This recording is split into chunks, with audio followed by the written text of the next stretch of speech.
I think what young people should focus on is what young people have focused on for centuries before the modern fiat era. Go make something of yourself, right? Go make things for people, right? Like make a good or service that the market wants, provide value. That's what you should be thinking about. Okay, how can I, and everyone's different. You have different skills and abilities, and what you can provide is probably not what the person next to you can provide. But that's your advantage, and that's what you ought to be doing.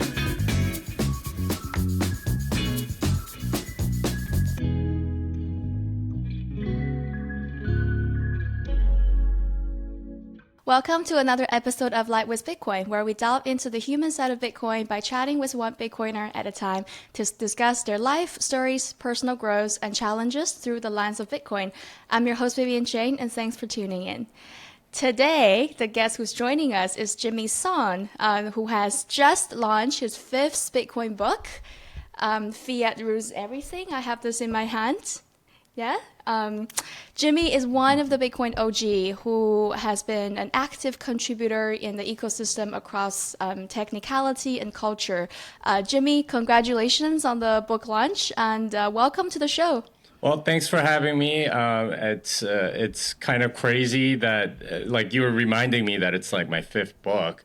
You don't set out to become like an author of 5 books. You just sort of do one at a time, and the next thing you know, you have a bunch. So, really excited to be talking here with you about this book, and yeah, thanks again for having me.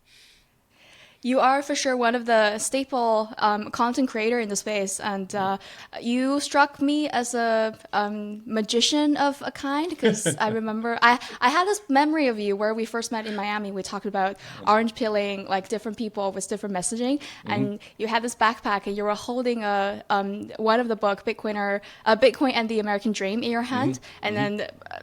On one point, the conversation diverged into, how do we talk to religious people about Bitcoin? And then you just put down your backpack and pull out another book. And you're like, this is why I wrote Thank God for Bitcoin. I was like, wow. So I didn't imagine a day at a time where we'll be talking about your new book, but here we are. So thanks for taking the time. Let's make the most of this discussion. Yeah, and that was pretty fun because I had written a few books by that point, and honestly, this book is similar in that it's aimed at a particular audience, right? We're talking about Bitcoin and the American Dream, and that was aimed towards regulators, politicians, people that were into politics that wanted to know it from a political angle.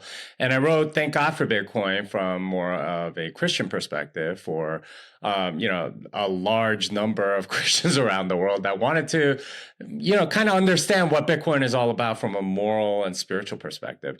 And this one is different in the sense that this is not aimed at people that don't know about Bitcoin.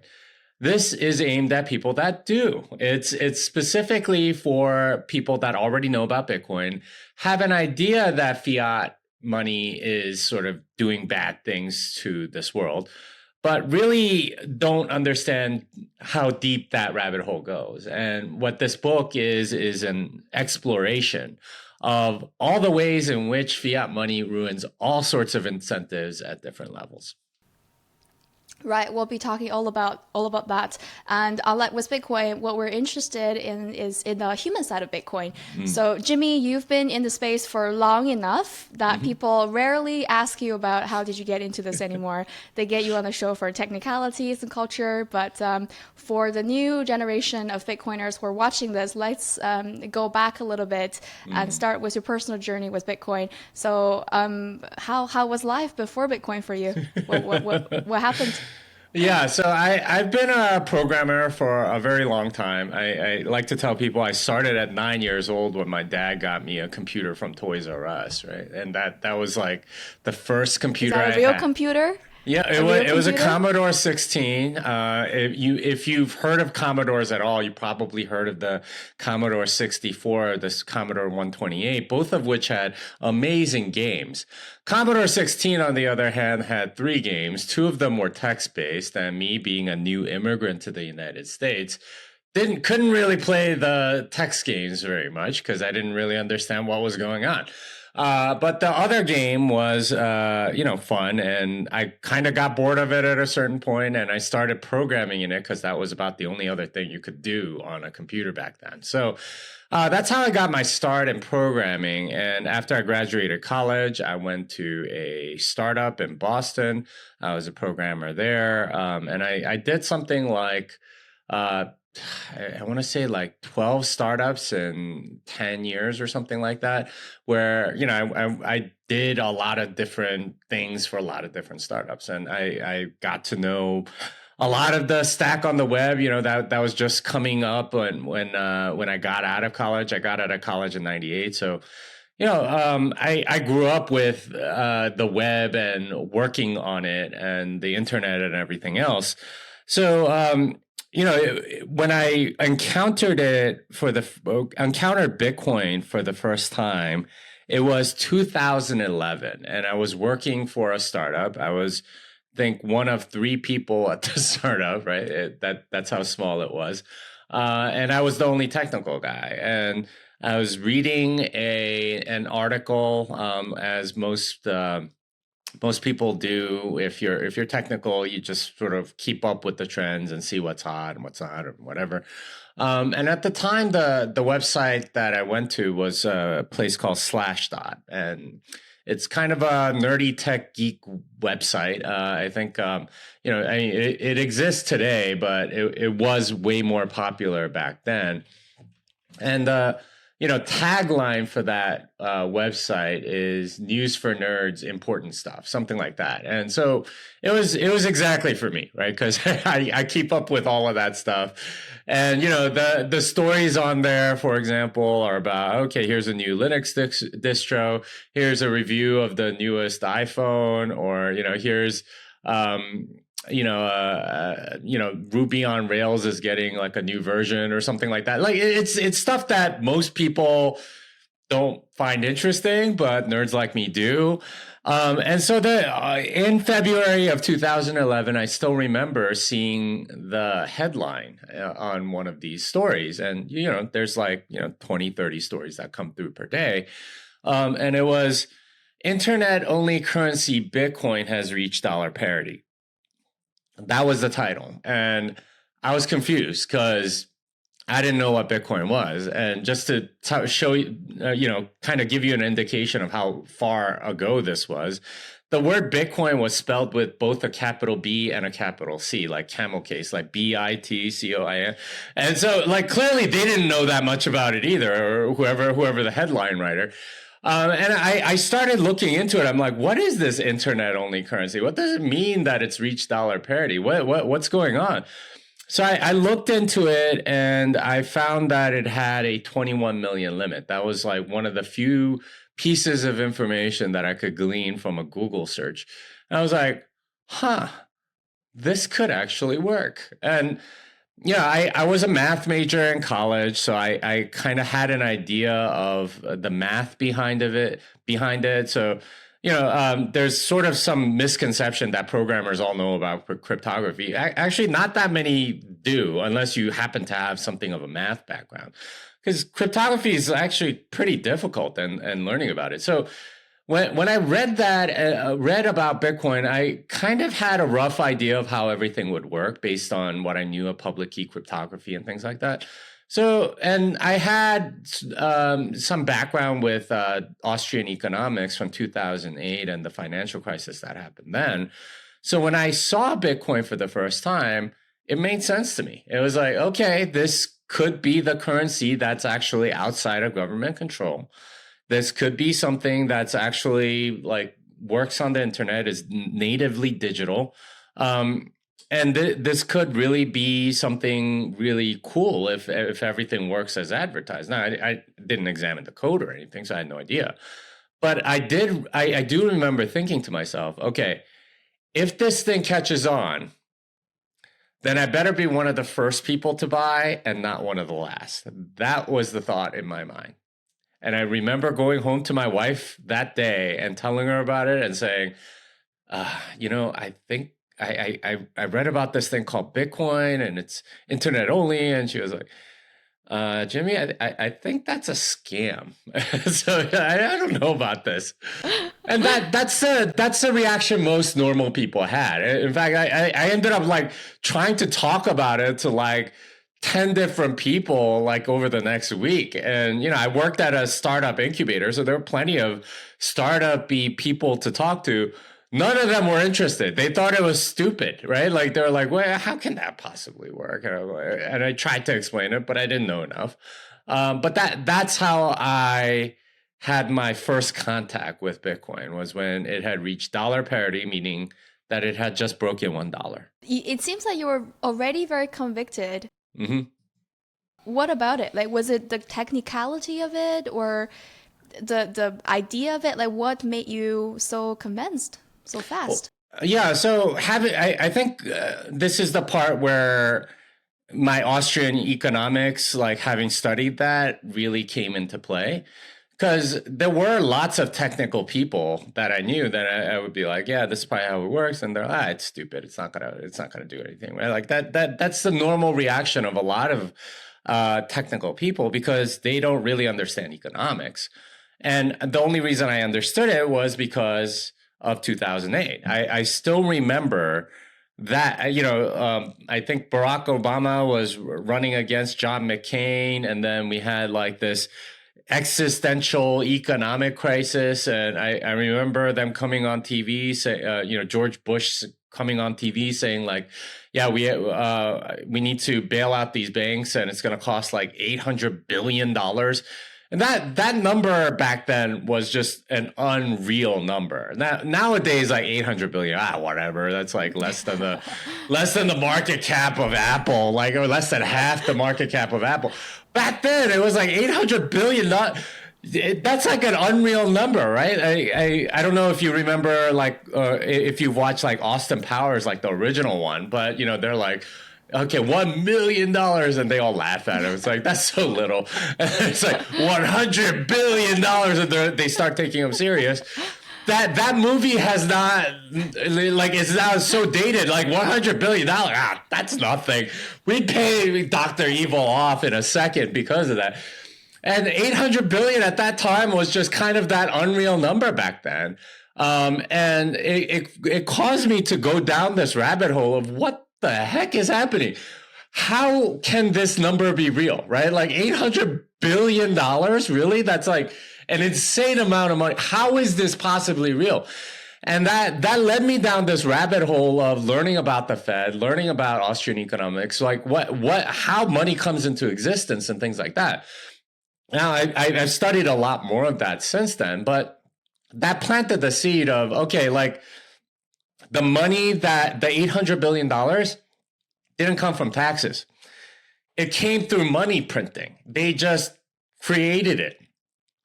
And that was sort of like the big aha moment for me. I was like, wow, this thing can't last. Like, how can you possibly run anything for any significant amount of time on a system like this? And like later on, I found that, you essentially export inflation to other countries and stuff like that. So in a sense, the world paid for the bailouts of 2008. But when I saw Bitcoin, everything fit into place, because this was a money that had a strict 21 million limit.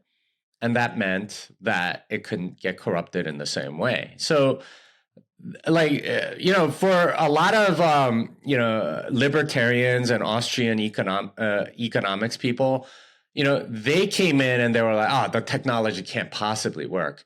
And for a lot of technical people, they said, the economics can't possibly work.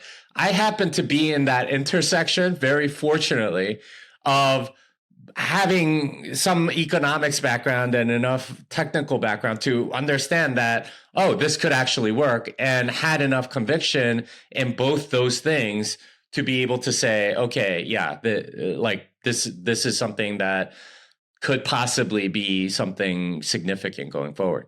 Even you were convinced by the idea at the very beginning. Technically, how long did it take you to realize the robustness of the system? Because it can sound like too good to be true. right? Yeah, and it does At the sound too time. good to be true. It's like how can they enforce that? And then I learned the math behind it, and it's like, oh yeah, that makes sense. Yeah, if you do have it every 4 years, then there's a strict limit on how many can be issued and so on. And it took some time, right?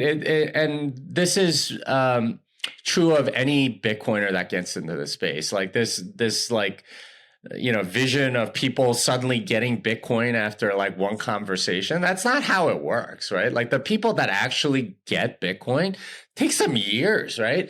Even like some of the people that get it the fastest, somebody like Russell Okung or Michael Saylor, they still studied it for like 4 months. And these are extremely smart people, right? Like extremely smart people. And it took them 4 months. You think your friend that doesn't have a PhD or memorize like playbooks all the time, like that they're going to get it in like 1 2 hour conversation? I don't think so. So it did take me a while to really sort of get it. And back then there weren't resources like the Bitcoin Standard or, like all these books and stuff like that. There were like literally forum posts on Bitcoin Talk and like, Reddit, a subreddit called Our Bitcoin. And that was it. That was where you went. And you had very little information. The economic theory of Bitcoin was completely undeveloped, and people didn't really know what it was for and stuff like that. And I had some ideas based on Austrian economics, but even with that, it took me a while to understand what it really was. And I don't think it was really until I read the Bitcoin Standard, and I'm friends with Safedine, so he gave me like a first draft to review and stuff. And that was when I really started to get it. It's like, oh yeah, this is what it's actually really good for. So it took me like 5 years, like to really understand. Okay, this thing has the power to change the world, and you could kind of see it in the people that own it, right? Like the people that have been in Bitcoin for a long time, their entire lives change, right? Like they start getting married and having kids and eating better and getting better jobs and saving and thinking about the future. Like it's a complete mentality shift because, it's a savings vehicle that we have that we didn't have before. It's amazing. But that one little thing makes all the difference. So in hindsight, the day you went home to your wife and told her about Bitcoin, what you're really saying is that, wife, I have cracked the code for life. I have done it. we just follow this. We just follow this path, and we've cracked it. This is what you were really saying at the time. Yeah, I wish I could say that. No, I remember telling her about it because she's my wife and we talk about everything, right? It's like what interesting thing happened today? Oh, I learned about this thing called Bitcoin. It's like, Bitcoin, what is it? Blah, blah, blah. But I mean, back then it really was sort of like I considered myself very fortunate for encountering it with the sort of mentality that I had, like both technical and economic, because for most people, they're missing one of the two. And if you don't get one of the two, then you don't really get it. You either think of it as like a technological plaything, which unfortunately still a lot of people think of it today, or you think of it as something that can't possibly work because you don't understand the technical aspect, right? Like there's a monetary and economic aspect to Bitcoin that really you really need to understand both to really get it. And even for somebody that kind of understood both aspects independently, it took a long time for me to really integrate them both into my worldview. For sure. And in your early days when you were into Bitcoin, did you anticipated something like the boom of cryptocurrency in general, and how our ecospace now evolved in a place like today? It's interesting because at least when I first read about it, there was no such thing as an altcoin, right? Like it literally did not exist until August of 2011. I first heard about it in February of 2011, and I still remember sort of like looking at the forums, and I think it was like 2012 or so. And there were people shilling this thing called Litecoin and Namecoin. I was like, what the heck are these things? And they're like, oh, it's a new cryptocurrency, blah, blah, blah. And I kind of understood why they existed, right? And if you study the history of altcoins, you realize that they come at towards the end of bull markets. So middle of 2011 was when we had the very first Bitcoin bubble. It went from about $1 in February of 2011, and July that year we got to $30 a Bitcoin. It was that's a pretty big pump, like 15x. And then something happened on Mt. Gox and, it crashed and things like that. But soon after that July peak, you had, your first set of altcoins, most of which people don't remember, right? Like Geistgeld and IX coin and things like that. Like no one's ever heard of these. Well, guess what? This what's happening to altcoins 10 years from now. No one's going to know what those are either. But that's how it was. So in a sense, when I read that in 2012 about Litecoin and Namecoin, and like people were trying to sell them and trying to trade them, because there really weren't exchanges that did multiple coins. It was just Bitcoin back then. And like people were going on the forum saying, I'll trade you 1,000 Litecoin for 1 Bitcoin or something like that. And people were taking like, this is how you did trading back then.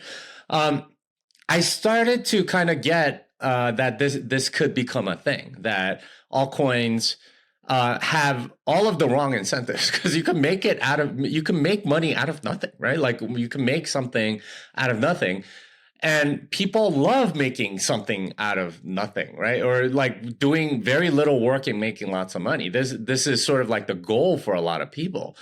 So I had some sense that this could become something, but what I didn't expect was how popular they got, because I knew their origins. It was just some guy like tweaking like 3 lines of code in Bitcoin Core and releasing it as if it's something new. I didn't think that was enough, right? Like, it's okay, you're not improving on anything. How can you possibly want to buy this thing that is clearly inferior and a complete copycat?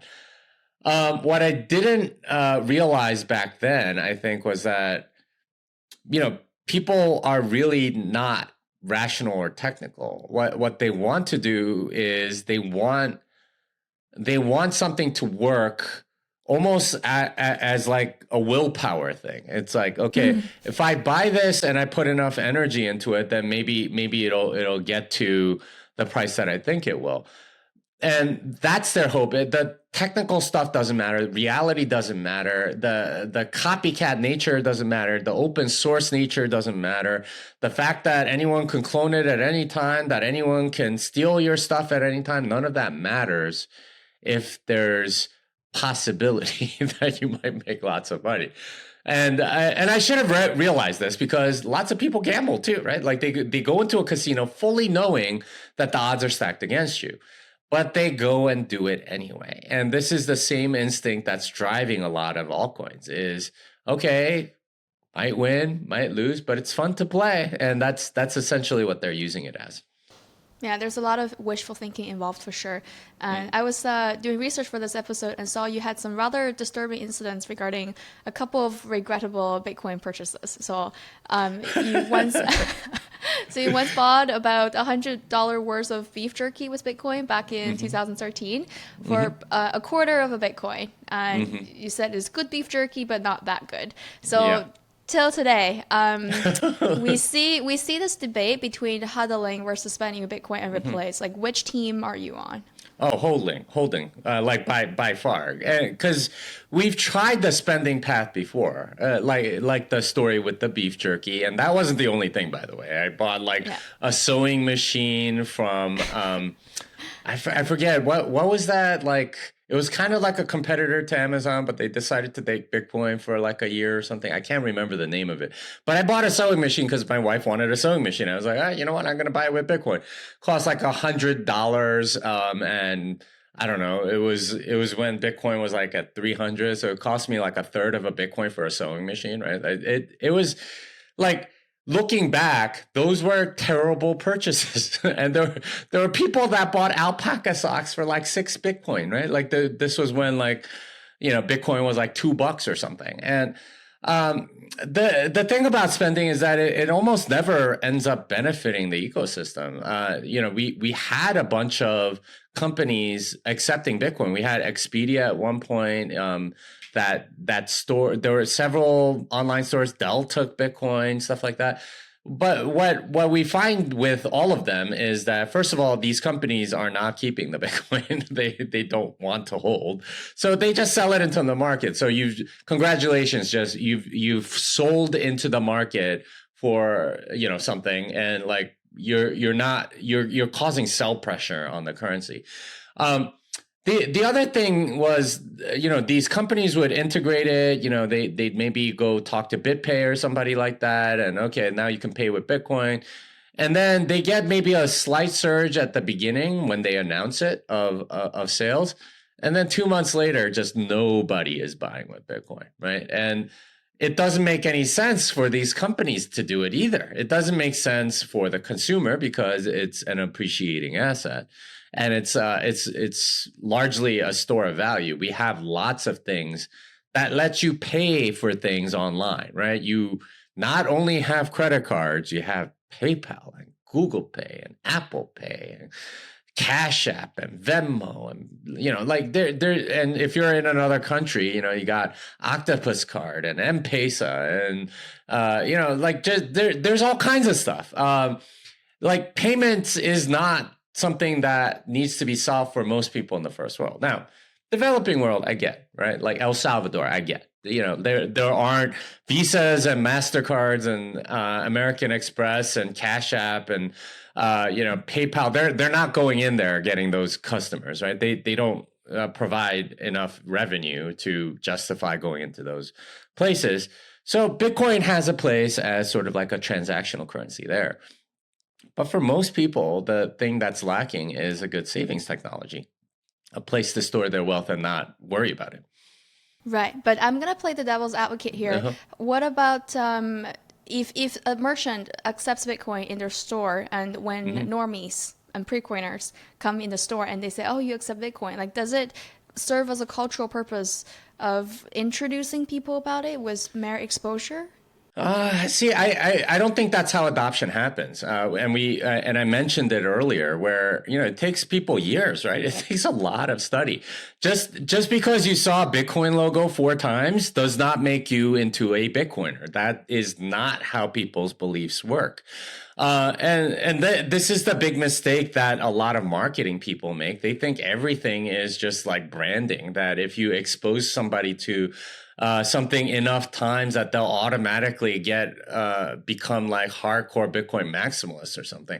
And that is not how things work, right? Like that is not how things work. You have to see the benefits of it. You have to see, it has to solve a real problem and so on. It's not pure marketing. I mean, marketing helps, but it only goes so far, and maybe it gets somebody curious, but unless they do the work of actually understanding what it is and how it works and why it matters to them, they're not going to become Bitcoiners. I'm sorry. That's just not how, like, you don't get to sprinkle magical fairy dust and suddenly people like get it over a 2-hour conversation. That's not how it works. And it's certainly not through like a couple of Bitcoin stickers on a retail place or something like that. Or, Bitcoin accepted here. Okay, well, whatever. Like, who cares? Like that's not enough to get you to become a Bitcoiner. You need to do the work yourself. And this is the big mistake a lot of the marketing types make. That's true. And that's a fresh perspective. Basically, you're saying on an individual level, people should spend weaker currencies, which is fiat, and then save Bitcoin, the strong currency, because it's appreciating. So it's definitely, I can totally see that. And now it's a perfect point. We transition to the next phase where we talk about fiat. Fiat Ruins Everything, and good book. I read this past week. We had very little time between we set up this call and today record. I was worried I wasn't able to finish everything, especially recently being traumatized by a sovereign individual, reading how dense that book is. So I was a little bit worried, but it's actually quite a page flipper. The concepts are very nicely explained and without any jargons, and the topics are very actually relevant and practical. So let's talk about the book. The book is titled Fiat Ruins Everything. Could you give us a brief overview of what readers can expect from this book? Yeah, so first of all, thank you for that review, and I would love it if you went on Amazon and said something, because that is so kind. I can't tell you how, as an author, when you hear something like that and you hear somebody else's perspective on your book, and it's like, okay, like she actually got it. It's great. So thank you for that. It's very emotionally satisfying for me.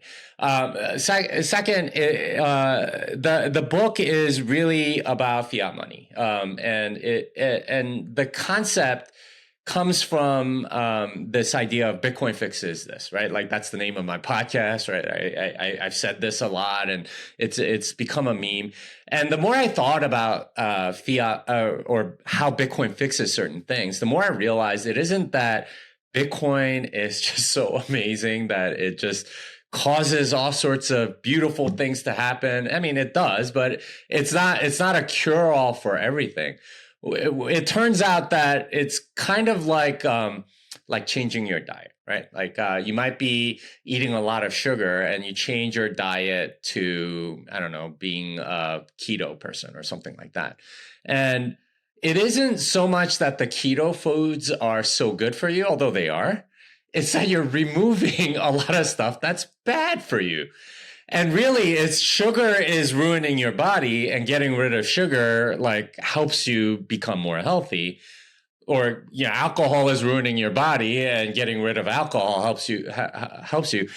That's basically the premise of the book. Fiat is the thing that's ruining a lot of things at all kinds of levels, and at the individual level, at the corporate level, at the nation state level, at the global level. Fiat money is ruining all kinds of things because it brings in very bad incentives.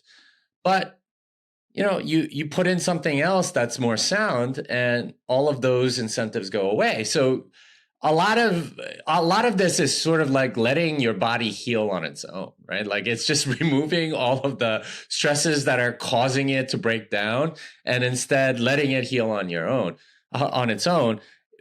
Fiat, if you remove fiat from the equation, then a lot of society heals on its own, because there are certain trends and patterns that you see historically that have been completely flipped since we've gotten on fiat money, and that's ultimately what I talk a lot about in the book. Yeah. Yeah, totally. Let's dive into some specifics about the book. And throughout the book, one of the repeating concepts is rent seeking. So can you share with us what is rent seeking and elaborate a bit why it's problematic? Yeah, so rent seeking, the way I define it, is sitting in the middle of some transaction, right? Like maybe you're paying for, I don't know, tickets somewhere or whatever, and sitting in the middle of that transaction and saying, you know what, you can't complete this transaction until you get my permission, right? And it's that whole, that's where sort of the concept comes from. Is okay, you want to do some transaction with somebody, but I'm going to sit in the middle and I'm going to require you to get my permission. And that person collects rent, right? Like collects money for not providing any value. And this happens in government bureaucracies all over the world where, I want to go and, trade this with somebody. And you need my permission first, right? And I'm going to tax you for it. And you need to pay me first before you're allowed to do such and such thing. And what fiat money does is it adds a lot of rent seekers, and it's sort of like a backdoor rent seeking. The examples that I've been giving you are very explicit, right? Like, okay, you're not allowed to cross this bridge until you pay me, or something like that. And you might not even have built that bridge, but you force people to pay on the way or something like that. The rent seeking that I'm talking about ends up being as a result of fiat money, because every time fiat money is printed, you are essentially stealing from everybody else that has that currency, and that money is funding a lot of needless bureaucracy. So a lot of bureaucracy, it doesn't add value to anybody. It's basically kind of like a jobs program for people that are loyal to a regime or something like that. And there's a significant amount of people in the economy today that are not providing a good or service that's necessary to anybody. It's just sort of collecting money, stealing from everybody else, while while not providing while not providing anything of value. And that's unfortunately become more prominent like the last 60 or 50 years or so since we've been on a pure fiat standard. And it happens at every level, and it's an unfortunate reality, and it's almost something that people strive to now, right? Like this explains to a large degree the popularity of altcoins. It's, I want to do as little work as possible, and I want to make the most amount of money. And if you have those two goals, then you are going to be so attracted to rent seeking. And this has become sort of like the alternate American dream, right? Like where people want to go into an office, do no work, and collect a paycheck. And there are way too many places where this is tolerated because of this ability to steal money from everybody else.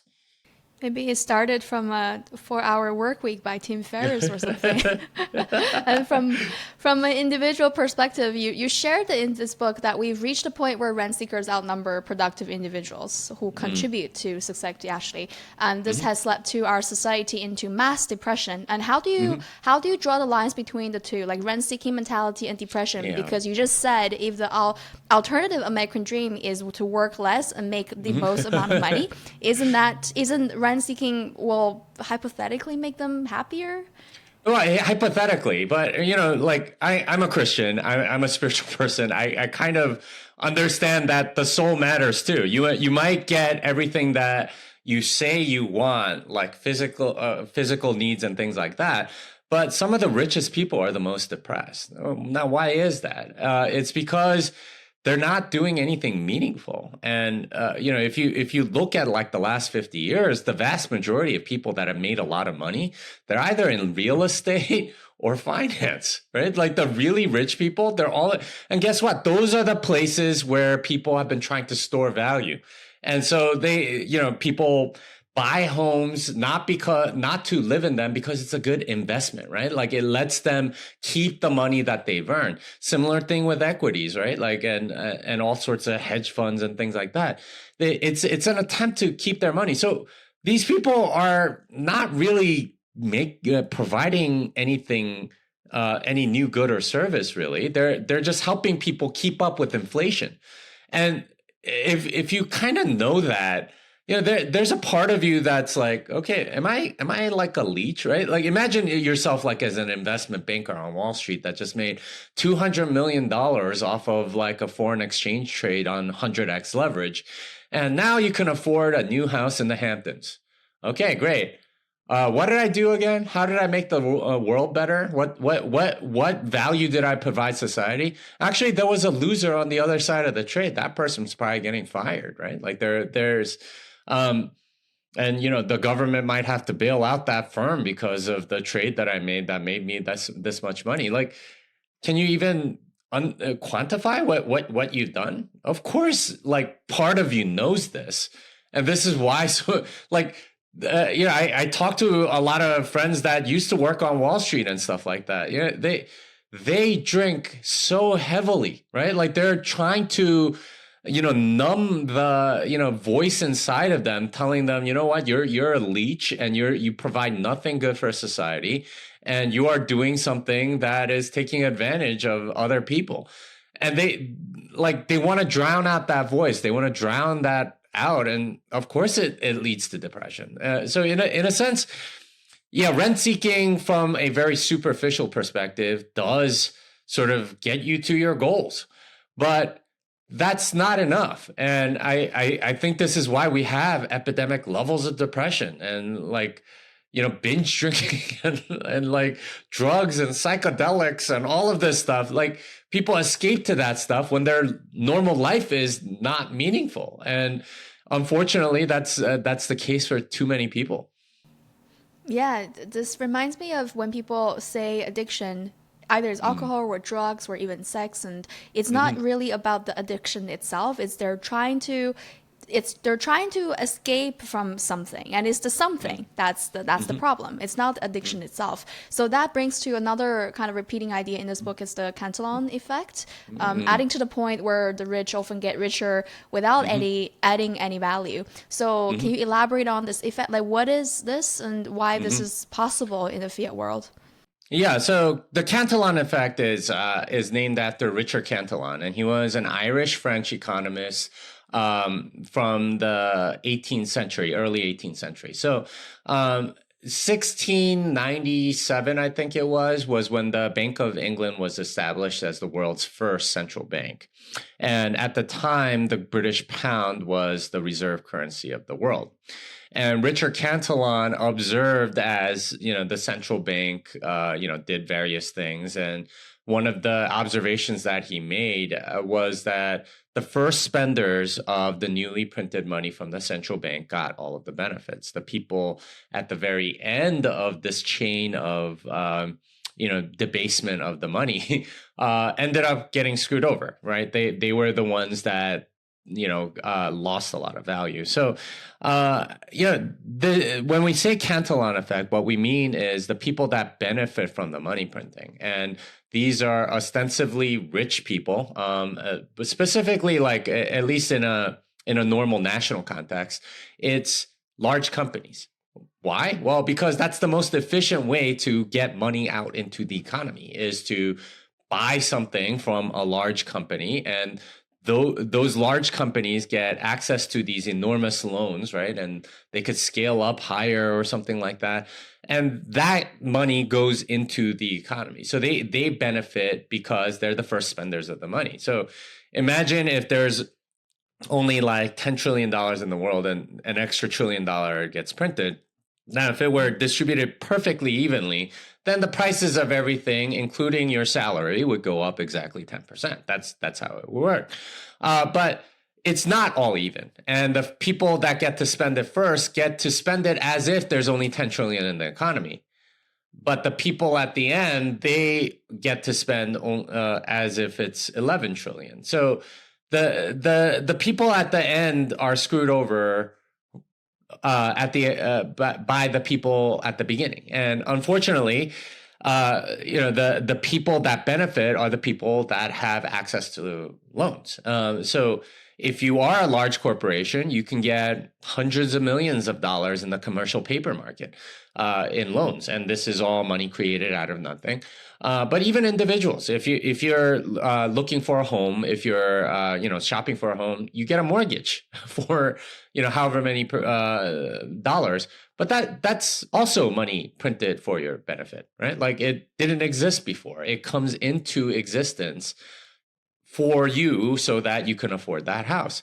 So in a sense, if you're in a Western country, if you have access to mortgages, you're actually benefiting from the Cantillon effect. The people that are getting screwed, it's the people that don't have access to loans, that don't have access to any of this stuff. If you're in the United States, you have access to something, right? Like even if it's a payday loan or something like that. There are people in developing countries that have nothing. They have zero of this. And they're the people that are the most screwed by the Cantillon effect. It's the, black market merchant in North Korea, right? Like the dollar is used there for black market trade. And their savings is getting debased. And they are at the absolute end of the Cantillon effect. So they're screwed. But, but the people at the front of the line, the investment banker that gets, 100x leverage, that's a lot of money that's being printed for their benefit. They get to benefit at the expense of everybody else. For sure. And I find this effect so profound because it applies for both on both individual levels and on a Mm-hmm. national level, especially Mm-hmm. when the global economy is so connected and the US being the top dollar top dollar in the world. Mm-hmm. You see the individuals getting kind of screwed up because of all the debts created in the society just as a regular individual. And then you also see countries that are like third world countries, developing countries that are relying on IMF, relying on large institutions to save them in dollars, but sell themselves at the same time, and get kind of never able to get out of it in a way. If it wasn't for Bitcoin, there's no option for them to just getting this debt, getting further into debt and slavery as a nation. So I find this really, really profound. I mean, I call it monetary colonialism in the book for a reason, because it really is sort of controlling another country through money. Yeah, totally. And how do you see Bitcoin as a potential solution to address this? Yeah, so traveling around the world and talking to a lot of Bitcoiners in different places, what became clear with sort of this IMF and international monetary order that we have currently is that the U.S. weaponizes its money, and the Fed and the government are supposed to be independent or whatever, but that's not the case at all. And you can see it because the places where money breaks, and you can tell it breaks because you get hyperinflation, those almost always happen to be the countries that piss off the United States, right? So you look at Argentina, you look at Lebanon, you look at Turkey, you look at Egypt. Like these are not necessarily places that have been friendly with the U.S. or getting on their program about Ukraine and woke agenda and stuff like that. So when you're not in alignment with the U.S., you are not getting a bailout. But if you're Western Europe, if you're Japan, if you're Taiwan, if you're South Korea, if you're Singapore, you are going to get that bailout, right? And this bailout comes in the form of, central bank currency swaps or swap lines or something like that. And those help basically to strengthen your currency. So the U.S. central bank will print money on your behalf as another central bank so that you can defend the peg that you have for your currency. And this is a way in which you control those other countries, because guess what? All right, we are going to have this war in Ukraine. You better we're going to pass out this collection plate. You better put something in there, or else, we're going to have some words here.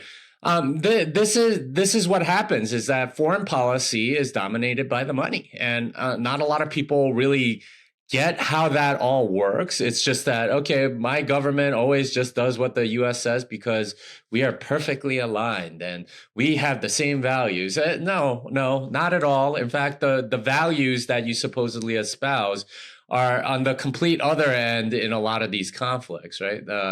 And this is what happens, is this monetary colonialism is essentially ruled by the dollar hegemony. Now, how does Bitcoin change things? Well, first of all, the dollar isn't dominant, and under a Bitcoin standard, it's nations trading with each other, and that's not to say that everything is going to be hunky dory. Far from it, but you have bilateral trading relationships instead of the U.S. being sort of the implied third party in any relationship between two countries. Instead of having to go through the U.S. with the dollar, they're going to be nations that just trade with each other and stuff like that. Instead of these multilateral general agreements, right? Let's have NAFTA or GATT or whatever. These are all multilateral agreements where everybody comes together. It's just, okay, U.S. is going to dominate everything and we're going to tell everybody else how it is. It's going to be much more, okay, let's do what's good for my country. And, it's trade that benefits everybody instead of a particular single entity that gets to dominate the discussions and pick winners and losers and stuff like that. So I think international relations changes quite a bit because there's it's a lot more bilateral rather than dominated by the U.S. That said, there is something called Pax Americana, which I mentioned in the book, about how the U.S. essentially enforces peace around the world.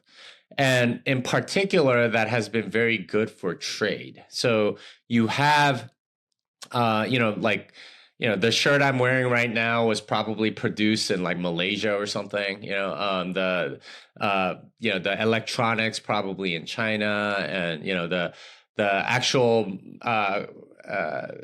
raw material maybe dug up from Africa or something like that. It's a completely global world, and that trade is enforced essentially by Pax Americana, by the U.S. monetary domination. So, like, how does that change under a Bitcoin standard? Because you like, how do you guarantee safety of these like very slow ships that do all that ship all of this stuff? Like, they're like, if you're at war, like none of that ever makes it to the other side. They're just so big and so slow and such easy targets that under a world war scenario, like none of that like is able to go through.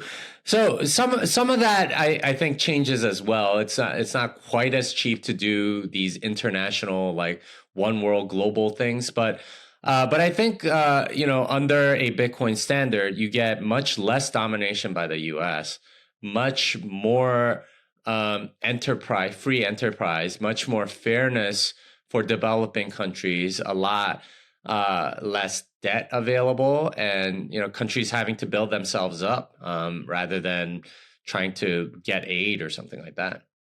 Yeah, I guess one of the biggest thing about this is at least Bitcoin obviously is not going to magically fix everything just in a whim, but at least it start to allow individuals and nations to have autonomy. And when it comes to what do you want to do with that autonomy, that's your choice. But before that, you were a slave, right? So that's definitely the start of things. It's not the end of things. It's the start of things. So we really should. The Bitcoin standard. It's not the end. It's not destination. It's a start really for both individuals and nations. And you say this in the book that in the fiat economy you must make money twice, once to earn it and once to keep it. I think this is the key point to explain the fundamental structure of how the fiat framework works. So can you elaborate on the concept of making money twice in a fiat economy? Yeah, so certainly you trade your labor for some money. Most people do, or maybe you're an entrepreneur and you sell goods and services and you make a profit. All right, so you have this money. Well, what do you do with the money? If you keep it in dollars, you're getting pretty much 0% on your bank account. Then you're losing to inflation. Well, what is inflation? Typically, a modern economist defines inflation as your purchasing power of goods and services. So the CPI, for example, is published by the Bureau of Labor, BLS, I guess, Labor and Services.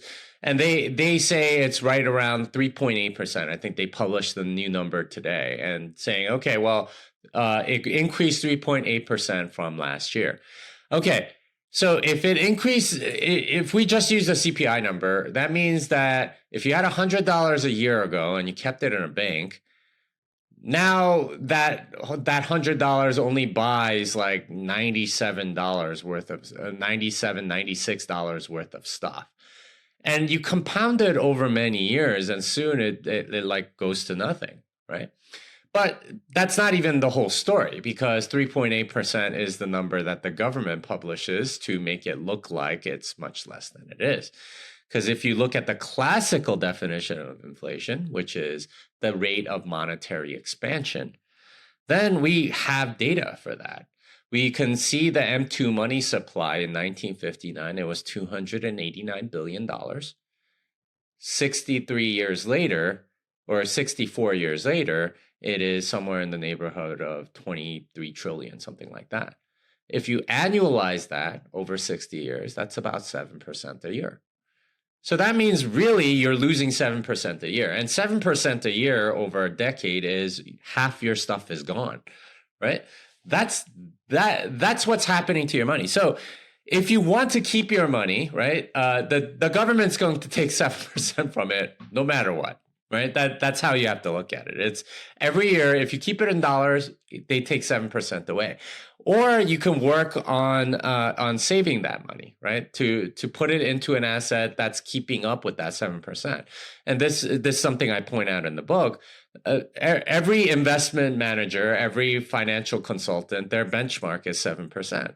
And it's not a coincidence because that's the rate of monetary expansion.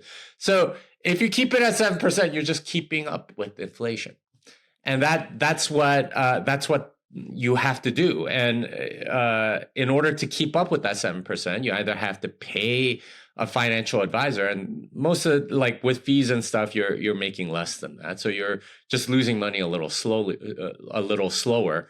Um, if you're doing your own research, well, that's labor that you're putting into keeping your money, right? Particularly the two savings vehicles that most people use are stocks and real estate. How much effort is it to go buy a house, right? How much effort is it to go and find out all the things that are wrong with it? How much effort is it to go research a stock? How much effort is it to figure out, okay, where are they positioned in the economy? Right. This is what I mean when I say that you have to make your money twice. And you're forced to be on this fiat treadmill where you have to run to stay in the same place. And that's like energy and effort from some of the most productive people oftentimes, right? Like if you've made a lot of money, maybe you provided a very good good or service into the economy and people are rewarding you for it by buying your stuff. Well, now you have to, instead of providing them even more good stuff, you're having to go and try to save your money, right? And this is the real perniciousness of fiat money.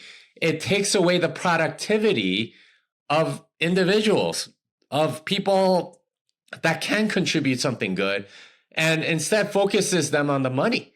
It's really kind of a lose-lose situation. That's so true because I oftentimes get asked like how did I grow conviction into Bitcoin?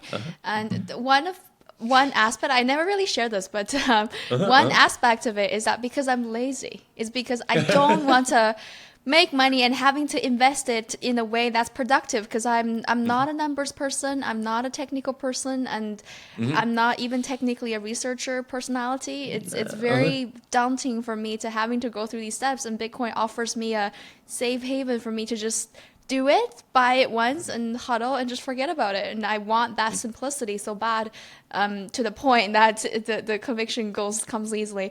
So it's 100% true, and beautifully you've demonstrated this. And you're absolutely right. Like the labor and energy you put into trying to save that money and keep that money, it's chores. It's definitely having And to it's make it twice. much better used like doing something that you like or something Oh that yeah, you're good at, you know? 100%. Yeah, 100%. But unfortunately, every rich person, if you talk to any rich person, this is what they end up obsessed with, right? Look, talk to anybody that's made money, and it's like, just ask them about their investments, and they will go off for like 30 minutes because this is what they're focused on now. Now that they've made their money once, they have to make their money twice, right? Like they have to put all this time and effort into keeping their money.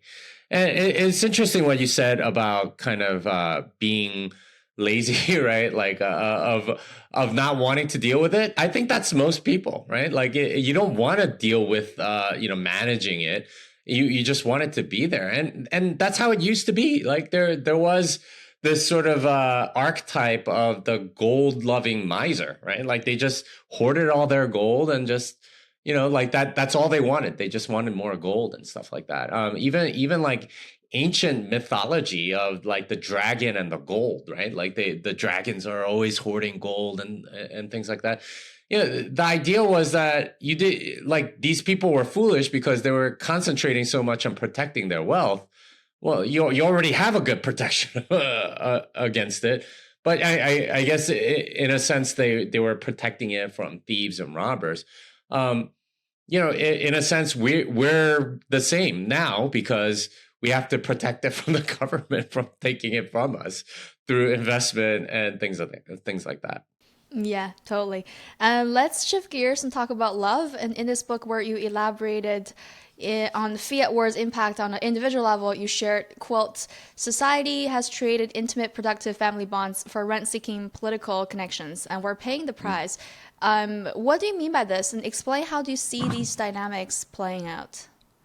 Yeah, so unfortunately, we've grown really dependent on bringing consumption forward, right? Like on debt, right? That's what that is. It's bringing consumption forward. I want something. I'm gonna get it now, and I am willing to be enslaved for some amount of time in order to pay that off.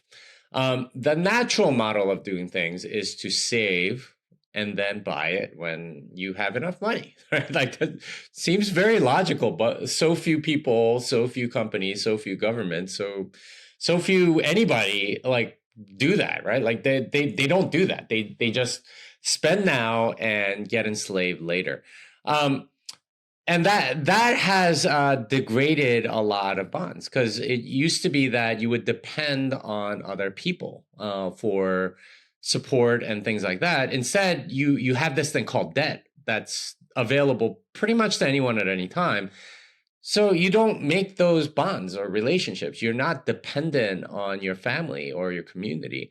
If you're dependent on anything, it's the corporation that you work for, and that's it. And they are probably the most impersonal and like ruthless and sociopathic sort of entity that you can think of. Like they will fire you on a moment's notice for any reason and give you all kinds of rules that don't make any sense. Like that's the kind of like community that you're in. Whereas in the past, you used to have a family, a community, a tribe, like somebody somewhere where you belong. And that's how you made stuff and created things and built a community. Is you all right? How do I fit into this community? What can I do that's beneficial for this community? What can I make that would help them? And that was how you got into that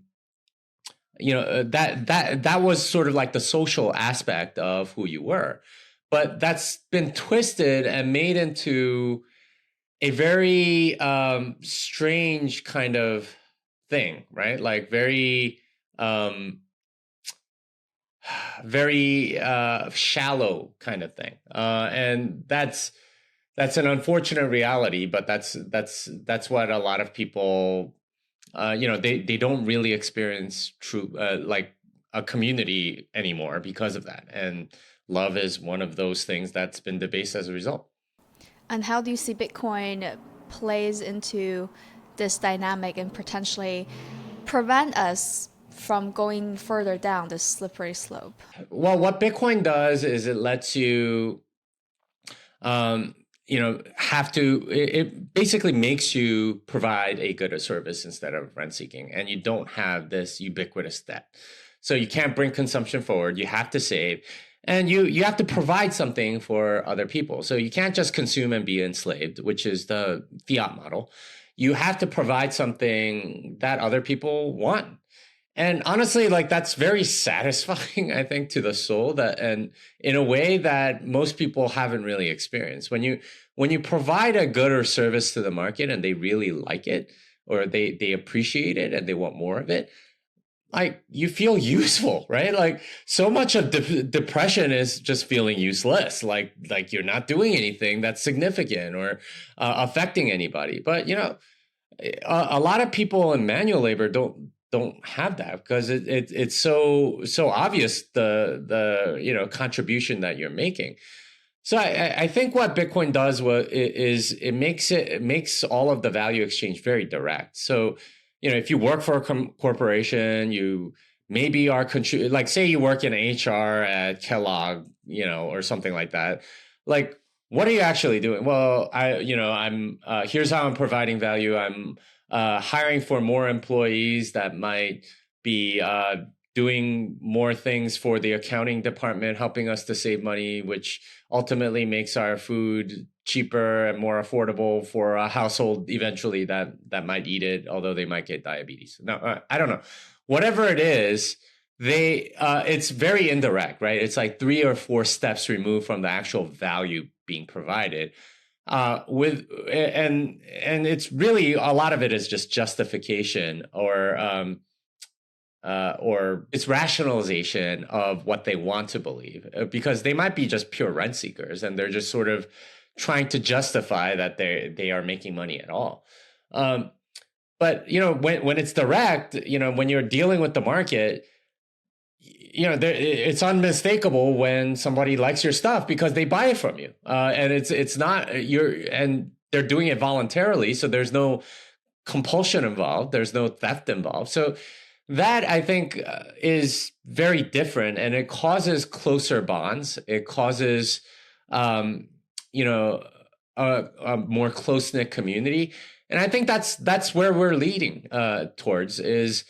A society not based on debt, but based on savings, right? People wanting to go and save up to go buy something, and people valuing each other's work product and so on. And you've also made a case where people are seeking support from authorities these days, from other rather than their family and communities. And you recognize that independent people are loyal and will vote to keep the government in power. So given how people depend on the functioning of the fiat system to meet their financial needs, do you see this play out in the long term between people defending the status quo versus people who work towards a Bitcoin standard? Oh yeah, absolutely. And there are already people defending the status quo. You could see them on Twitter all the time. They're like no coiners that are railing against Bitcoin. None of their critiques make any sense, but they are doing it because they're establishment shills. They're getting paid by these people. They're just as dependent as the worst rent seeker in many ways, right? Like if you're Paul Krugman and you always just say what the government wants to do anyway, then yeah, you're an establishment shill, you're a rent seeker, you're going to defend the system. The way it ends up playing out usually is that, as you sort of enter hyperinflation, well, first of all, you enter into that hyperinflation because you employ so many sort of partisan hacks or shills or rent seekers or whatever. The way that happens is you hire a bunch of people, maybe to government positions, maybe heavily subsidized positions or something like that. And those people, get money printed from nothing. They spend it into the economy, and that increases the supply of money, making everything a little more expensive. So at that point, all of those people are going to demand a raise. Why? Because they're not getting paid enough to go buy all of this stuff. So the government gives them more of a raise. They spend the money into the economy. Things get a little more expensive. They ask for another raise. And this is sort of like the perpetual cycle that like fuels hyperinflation in many countries. I found out that this was certainly the case in Lebanon. It's starting to happen in Egypt. It's starting to happen in Turkey as well. But you have to keep it going, right? Like these people are not happy getting paid a very low salary for the amount of work that they're doing on your behalf to sort of support you. So you get into this hyperinflation at a certain point. The government can't keep up, and it's usually because of a backstop currency. If you go to Lebanon, you pay for pay for anything above $20 in dollars, right? Because if you use a local currency, first of all, the highest node is 100,000 Lebanese pounds, and it's right now like 96,000 Lebanese pounds to a dollar. So each bill is worth like $1. You're not going to be able to buy very much, and no one wants to count out that much. But anything above $20, you just use dollars, and then you get change in lira. That's what people do now. So when you have that backstop currency, well, it reduces the Cantillon effect of the money that you're printing because people have moved to something more sound, right? So the way my friend describes it is, there's only so much Cantillon juice you can squeeze out of that lemon. And at a certain point, you run out of Cantillon juice to squeeze because people start using something else. And that's when like, you can't afford, like the raises aren't working for a lot of these shills or whatever. And they stop working, right? Like, it's like, why? I'm not getting paid. I'm not going to go do this. I don't care what you tell me. Yeah, fine. Stop paying me. I don't care. And that's what ends up happening. So if you're not doing that, and think about all of the bureaucracy, right? So this includes like tax collectors, right? The people that are actually doing the collection of the various taxes. They're not getting paid enough. They're not gonna go and like, go to a population and try to collect taxes on stuff, especially as you're hyperinflating, because people are incentivized to delay paying their taxes as long as possible. Because if you delay it, then it's going to be like 30% less, right? Like, so they're going to delay it as long as possible. So you have to chase all of these people down. What would you rather do? Right? You're not getting paid enough. You know what? It's kind of a rent-seeking position anyway. I'm just going to sit here, write a couple of emails, and, call it a day, instead of like ruthlessly going after tax collection. This is what happens. So what happens? Well, your revenue from your tax collection goes down. Now you have to print even more. So you get into this really crazy hyperinflation loop, and you lose all of the people that were like advocating for you. And everyone just sort of turns gradually, then suddenly, towards this other standard. So I think that's what's going to happen. You do have a lot of establishment shills, a lot of people on the opposition that want the status quo and so on. But it is inevitable that those people go away because it just costs too much. And we have this backstop in Bitcoin. Most other countries use the US dollar as the backstop to their currency. Well, when you have Bitcoin as that backstop, you can't print more Bitcoin. What are you going to do? Yeah. And this debasement, like you explained thoroughly in the book, that are happening in all areas in the world. And one aspect you mentioned that's particularly like it's life with Bitcoin. So we talk with like people, talk about the human aspect. So I'm particularly interested in the areas where individuals can be affected the most, and one of them is education, and is another aspect. Individuals are heavily influenced under the fiat mindset, especially college education. Like I grew up in the fiat standard like most people, and I've went to two of the most prestigious universities in the world, and so far working in Bitcoin, my fancy degree has done me zero.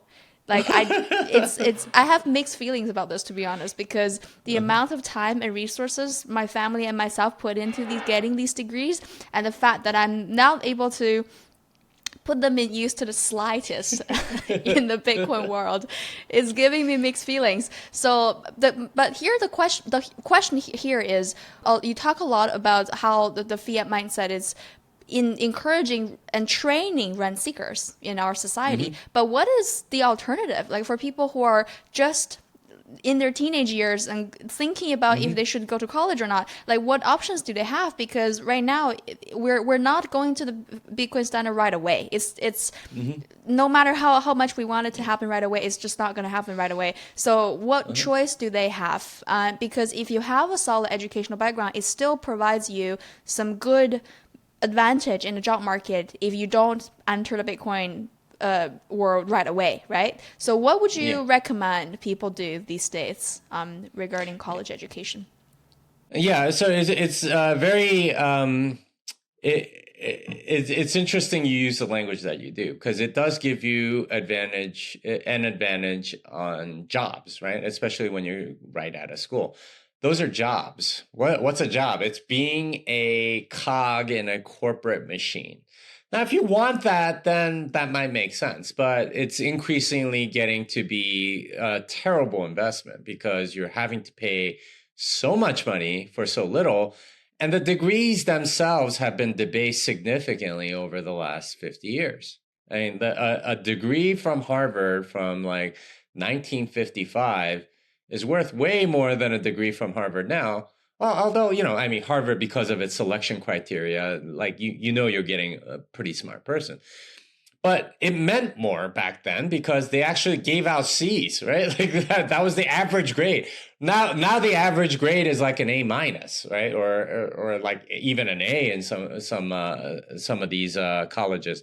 Doesn't mean as much to have graduated because they'll graduate almost anything. What this means is that there's so much rent seeking within college education that a lot of families are looking for alternatives.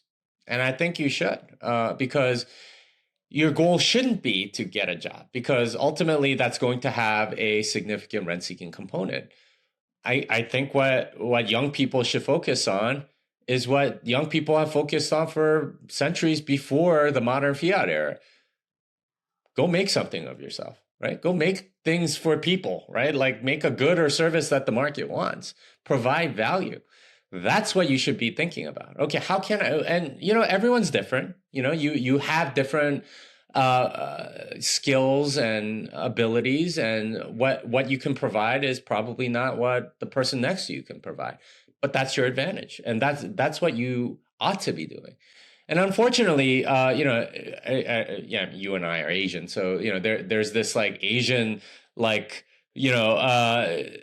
push towards something more certain, right? Like go take the well-trodden path towards doctor, lawyer, or engineer or something like that.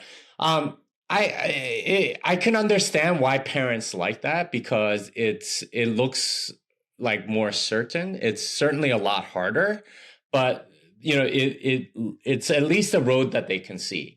The road of entrepreneurialism, of doing something on your own, is a road that you can't see. It's the frontier, and this is part of why I wear this cowboy hat, right? You want to go out into the frontier. The frontier is where all the action is happening. That's where all the value is being added and stuff. Because in a fiat world, a well-trodden path is a significantly rent-seeking path, right? There are rent seekers all along the way. There are gatekeepers all along the way. There are people that will reject you for almost anything.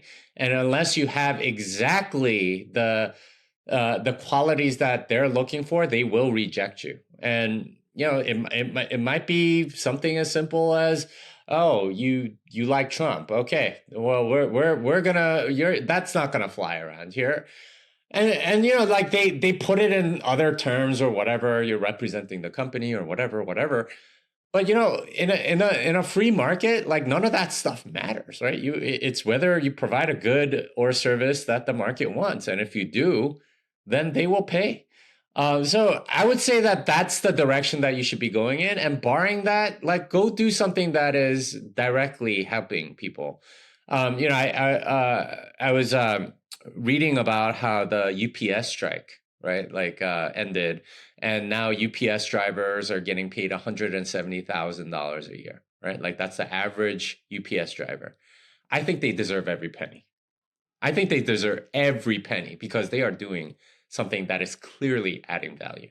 Whereas, the Wall Street bro that's getting paid $20 million in a bonus, not at all obvious what they're providing.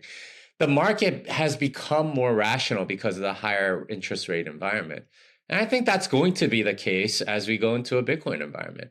The rent-seeking jobs that everybody wants, the desk and email job, right? Like you send 3 emails a day and that's your job or something like that. Like those don't really add much value, right? And therefore shouldn't get paid very much, right? It's crazy to me that people want those these jobs that like aren't adding that much, and will like take a significant discount almost to do it. I read an interview from the CEO of Waste Management, right? He was saying how he can't hire garbage truck drivers for $95,000 a year. Not a very difficult cognitively job, right? Like you're driving a truck. Just so few people want to do it. He can't find anyone to drive them for $95,000 a year. But he's like, an MBA graduate from a mid-tier business school, I can hire them for $60,000 a year, and I can hire them all day long. Like, this is what the world has come to, is that people want to be rent seekers so bad that they'll take so much less money. So in a sense, I think we should get towards like the actual skills that are valuable, right? And being a welder, and being an electrician or a plumber, or, whatever, a baker, whatever.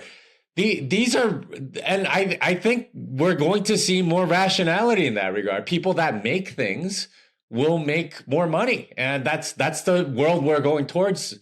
So skate to where the puck is going and not where the puck is, right? Like the puck is going towards clear value adds, and you better know what that looks like if you're a young person.